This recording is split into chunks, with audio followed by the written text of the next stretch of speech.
What if scientists have been hiding the greatest threat to humanity? I'm Ruth Leedy Carr, and for over 40 years, evidence has mounted of a coming polar shift, a secret buried in the words of Asimov and Sagan, and in the mysterious glowing poles of a hollow Mars.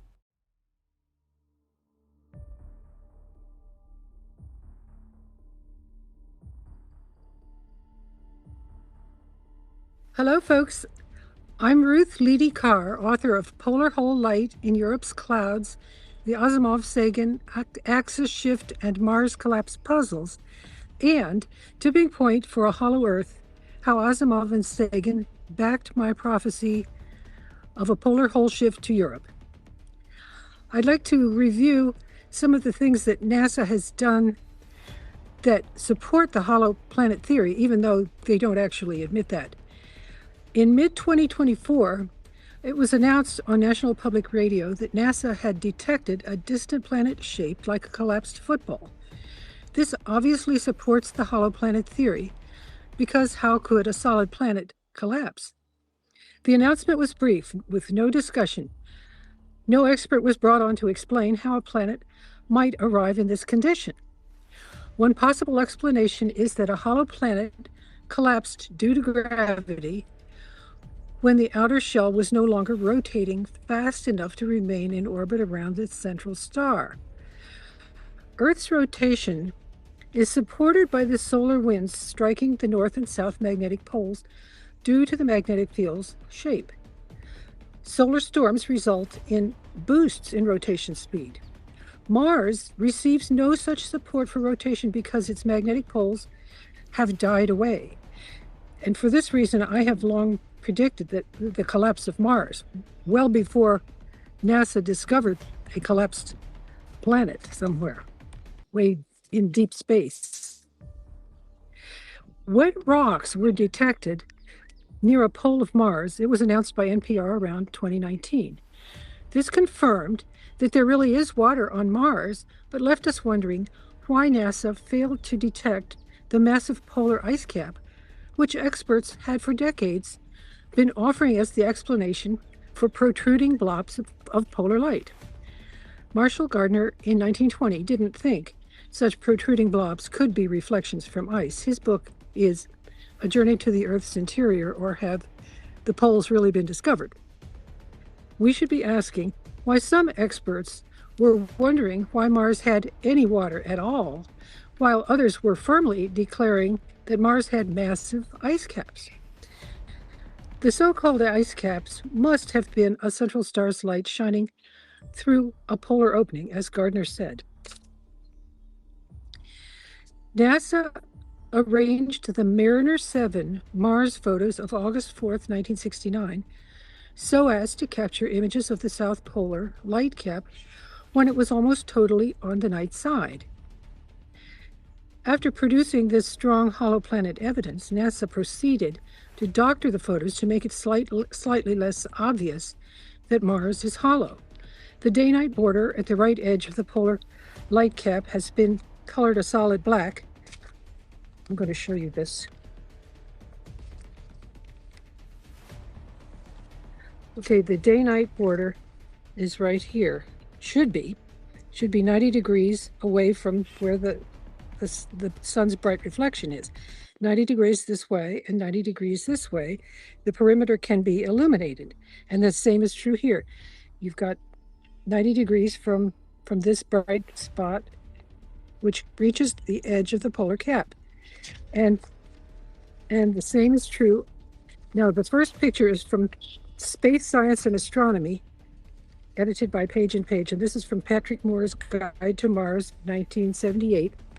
This is from the Encyclopedia Britannica, 1974. The bright spot is right here, very close to the edge.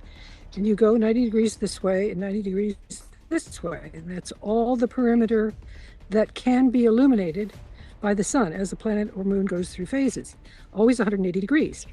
And so the day-night border has to be right at the right edge of the polar cap.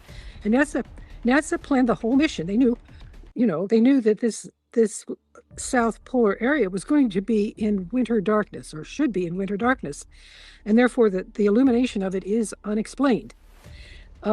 And here's the fourth picture, which there's no bright spot available, visible at this point, because the spacecraft has reached the night side, more or less.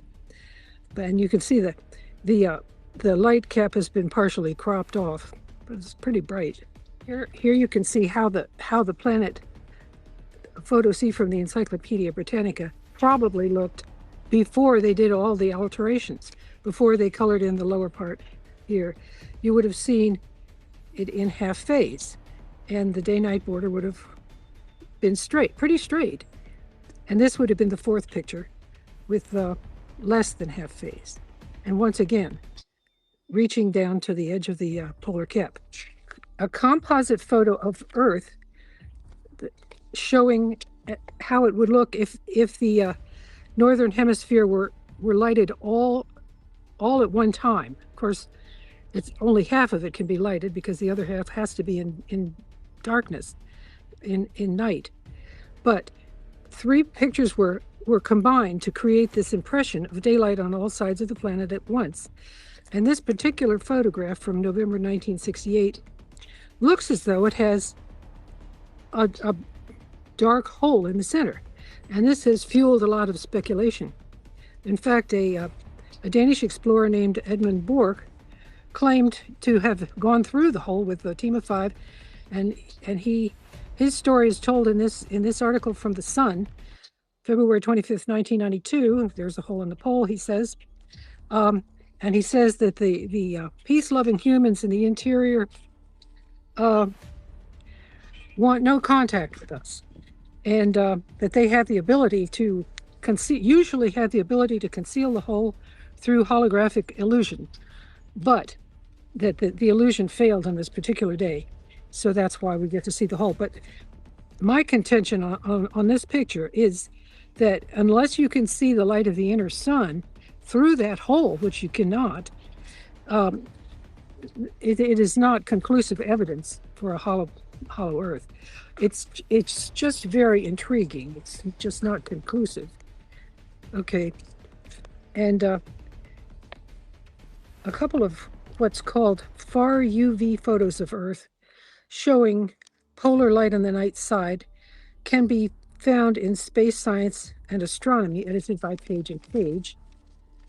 And the caption of one of them refers to polar aurora caps in these time exposure photographs.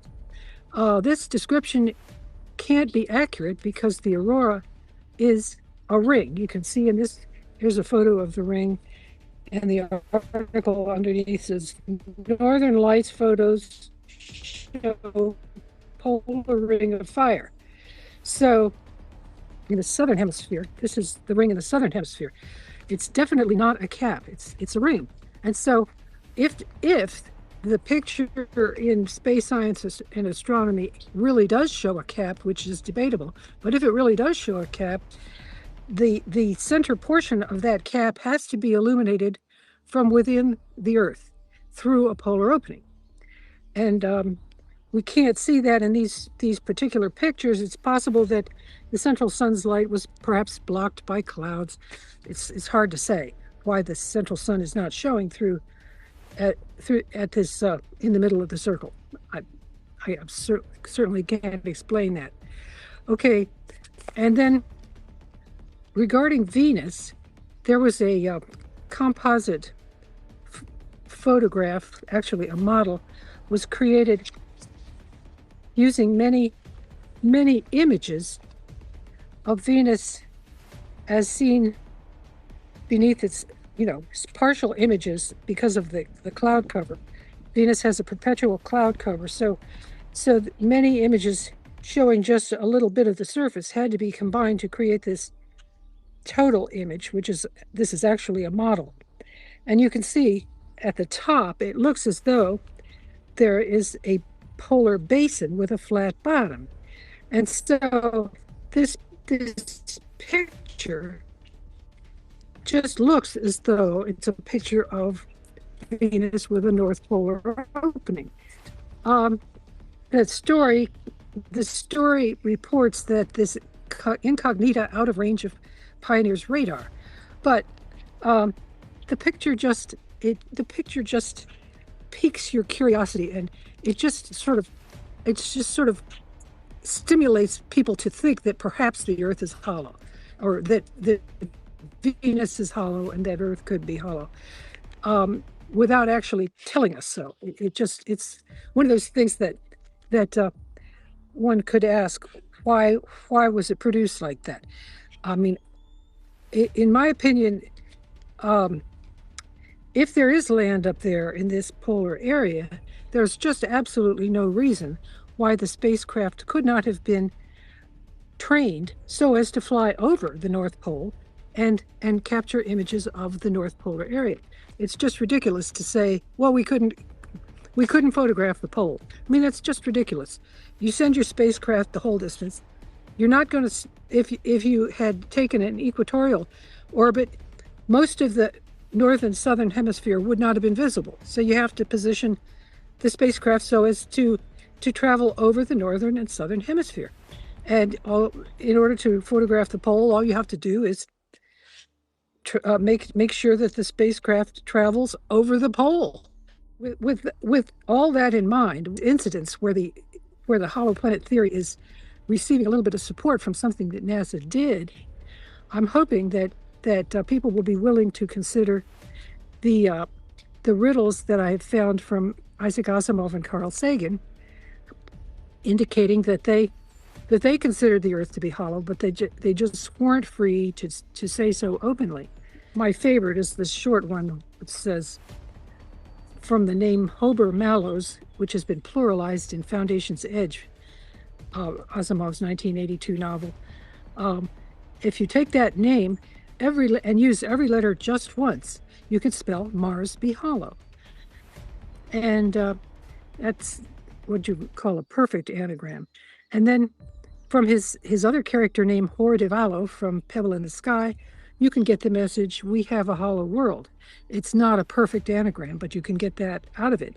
And the spelling is perfect. You know, the W is there on hollow. Okay, now, it's very important that the sentence, planet Earth be hollow, can be found in Asimov's character names Winthrop Carver Cabwell and Hortense Hepzibah-Lowett. Each one of those contains the letters needed to spell planet Earth be hollow.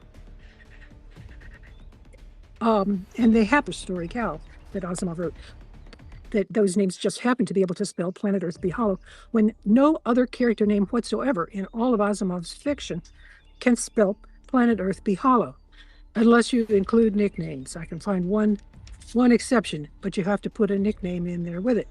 These two names are just the regular name, no nicknames, and both of them can spell planet Earth be hollow. To me, that's conclusive to show that Asimov is trying to tell people that planet Earth is hollow. And let's see. Shortly after I sent Asimov my first book in 1981, he produced a story called Can You Prove It?, containing the name Bartholomew Wasservogel, in which you can find this. Ruth C., now my name was Callahan then, Ruth C. gave me her book, BOOC, where she shows the Earth to be hollow, unquote. Okay, and then the heroine of Carl Sagan's novel, Contact, is very attached to her dad, who she thinks is her father. In Theodore F. Arroway, Eleanor, we can find, quote, Ruth Ann Leedy, and Ruth is spelled with two O's, not a U. Ruth Ann Leedy, you are free to defend the hollow Earth theory. I are not free to do that. And I is spelled E-Y-E. And the thing about this is that the sentence, I are not free, can be found in Sagan's character named Tyrone Free, who is a prisoner, obviously not free. So Tyrone Free, to get that message, you have to spell I as E-Y-E and R as just capital R. Okay. And there are some other examples where Asimov says pretty much the same thing that Sagan said. For instance, in Alfred Pennyworth Cecil from Northwestward, you can find, from Asimov, you can find Ruth Ann Leedy, you can freely defend the hollow planet theory. I cannot do that, unquote. And once again, Ruth is R-O-O-T-H. And likewise, in Rach Planchet Selden from Forward the Foundation, the message may be, Ruth Ann Leedy, you can endorse the hollow planet theory openly. I cannot do that, unquote. Similarly, in Tar Heel, North Carolina, from Irrelevance, Asimov appears to have said, quote, I can tell no one that Earth hath a hollow interior, unquote. This message, I've redone this a number of times. I think this is it. Okay.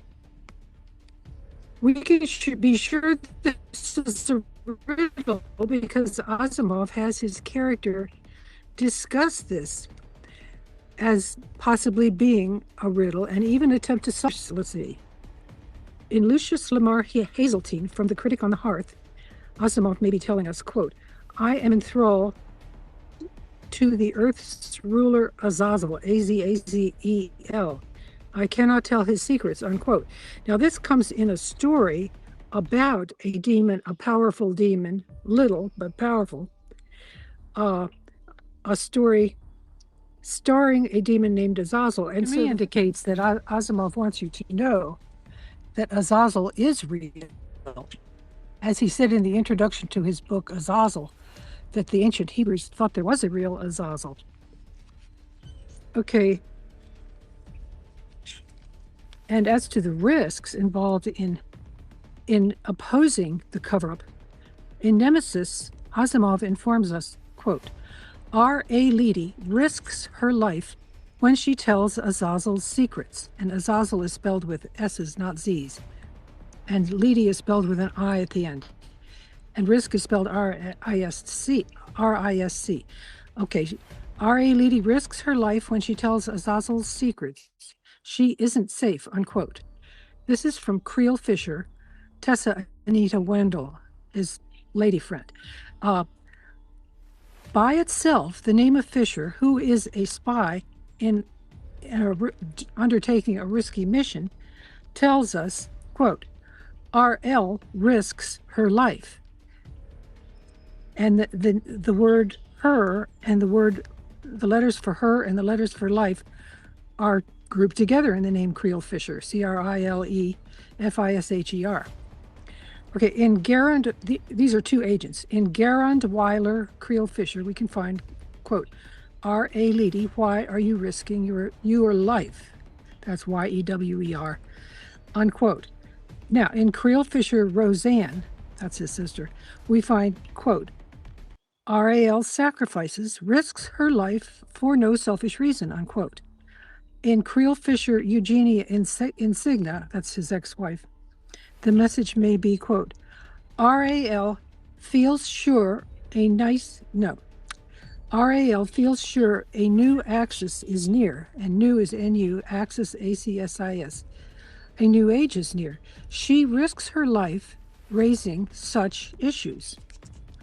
So, and it so happens that this Fisher, he's an agent for Earth, and he does supply an insight that leads to a solution to a deadly threat to Earth.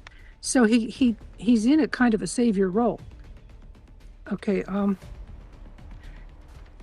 wanted to give you at least two messages about Mars and Earth both being hollow, and these match very closely. In Montgomery Harlow Stein, From a Loint of Paw, by Asimov, we can find, quote, I am not only hinting that the Earth is hollow, I am also hinting that Mars is hollow, unquote. And the spelling is totally perfect here. Now, if you go to Anthony Marzogliani from Murder at the ABA, we can find, quote, I am not only hinting that Earth, IRTH, is hollow, no W there. I am also hinting that Mars is hollow, unquote. And the word the had to be eliminated from this solution because there's no E in Anthony Marzogliani. But there's another character in this same novel, Michael Strong. And a very similar message, not quite the same, can be found in his name. Quote, I am not only ONLI, hinting that the Earth is hollow, no W. I am also hinting at another secret, that Mars is hollow, unquote. So that's the third message that follows this pattern. Okay. In Rutel and Hoarder, from the Robots of Dawn, Asimov appears to have said, quote, Ruth Ann Leedy, and Leedy is spelled with an I, not a Y. Ruth Ann Leedy, you hold a hollow earth in your hand, unquote. Likewise, in Athornilda from Nightfall, we can find, quote, Ruth is R-O-O-T-H, Ruth Ann Liddy, L-I-D-D-Y, you hold a hollow earth, I-R-T-H, in your hand, unquote. So those are pretty closely matched. In his story entitled There Was a Young Lady, in that title we can find, quote, the spelling is very good here, quote, Ruth Ann Leedy, you say there are 3 hollow worlds. I agree. Now, I is spelled E-Y-E. Other than that, everything is spelled perfectly. And there are a couple of phrases in Asimov's essay, The Hollow Earth, which was written in response to my 1985 book, Hollow Earth Apocalypse, Asimov's Warning. There's a couple of phrases that can be decoded as riddles. The end of this essay is a short sentence, so say I, which I took to be possibly an SOS sign, which would negate his criticism of me and of the theory. He didn't mention my name. And also many words contain S-O and S in order. Now, in the phrase, their pearls of nitwittery from this essay, we can find, quote, Ruth Ann L. is free to tell her opinion of the hollow earth theory. I are not so free, unquote. So this message sounds very similar to 3 earlier messages that we found, one from Sagan and 2 from Asimov.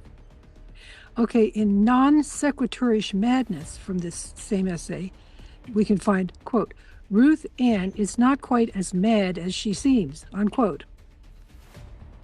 And then in this lump of unreasons, referring to my book, in this lump of unreason, we can find, quote, all people must flee from Northern Europe, as Ruth Ann L. has written. And then there are some other messages along this line. For instance, in Euterpe Gemstone from Robots and Empire, we could find, you must not enter Upper Europe, you must get out. And let's see. In Euphrazine Durando Cal from Cal, by Asimov, we can find, a new polar hole shall end Upper Europe, as you and Ed Casey prophesy, R.A. Leedy. This apparently refers to the axis shift prophecies of the early 20th century medium Edgar Casey. And I like this name from Carl Sagan, Stefan Alexeyevich Boruda, because for one thing, he's a doomsday prophet. But for another thing, his name contains Earth axis shift. His name can spell Earth axis shift in addition to field reversal. Field reversal is where the North Magnetic Pole reforms somewhere in the Southern Hemisphere. The South Magnetic Pole migrates up to the Northern Hemisphere. In other words, the field is basically turned upside down, and the axis is shifted because the solar wind has been rerouted to the new magnetic poles. So the message in Stefan Alexeyevich Boruda appears to be, a field reversal shall cause the Earth's axis to be shifted by the sun, that's TU and BI, in 6 or 7 decades. Okay, and many experts have confirmed that a field reversal is on its way. And CBS reported on January 20th, 2000, that an ancient reversal of Earth's magnetic field resulted, that was 80 million years ago, resulted in a change of latitude of the area now known as Washington, D.C., and as it was reported, the Earth rolled. What they really mean is not just the Earth went round. It wasn't stated clearly, but that's what they're really saying. So I wanted to mention Sagan has a name, Nicholas Polydemos, where his message may be, quote, "Leedy, please help me. I no can say, doomsday comes soon," unquote. A similar message can be found in Minerva's Schlump from Azazel by Asimov as follows, quote, "I ask you, R.A.L., those are my initials, are Ruth Ann Leedy at that time. I ask you, ASC, I ask you, R.A.L., please help me say, no pompous Dolorette from Nemesis," Asimov may have been saying, quote, "All people must desert Upper Europe as our planet prepares to tilt," unquote. And likewise, in Euphrosyne Stump Melon Alexius from Baby It's Cold Outside, we can find, quote, "All people must exit Northern Europe, or else many shall see the inner sun's light shine at the hole," unquote. And this inner sun's light shining up through the hole and being reflected back down through the clouds.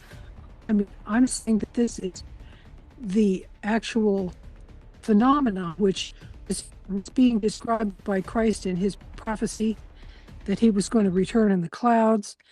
And you have to read my book to find out why Christ cast himself as a solar figure. But also the prophecy of Edgar Casey that, quote, "his light will be seen again in the clouds around the time of an axis shift." Once again, I'm saying that it's the inner sun's light shining up through a new polar hole near a populated area where people can see that light. That's what I think is being referred to in the Casey prophecy, that his light will be seen again in the clouds.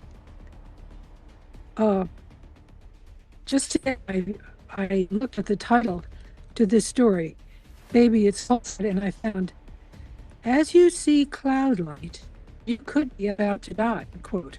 In other words, it's obvious if there's a polar hole opening up in your vicinity and you can see the light of the inner sun shining up into the clouds, you're probably not on solid ground.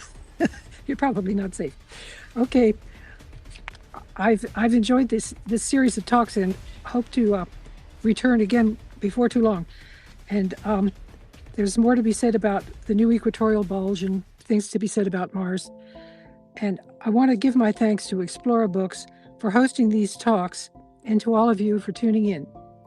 My website is at ruthleedycarr.com and my social media is on Facebook. So long for now. Thank you. Goodbye.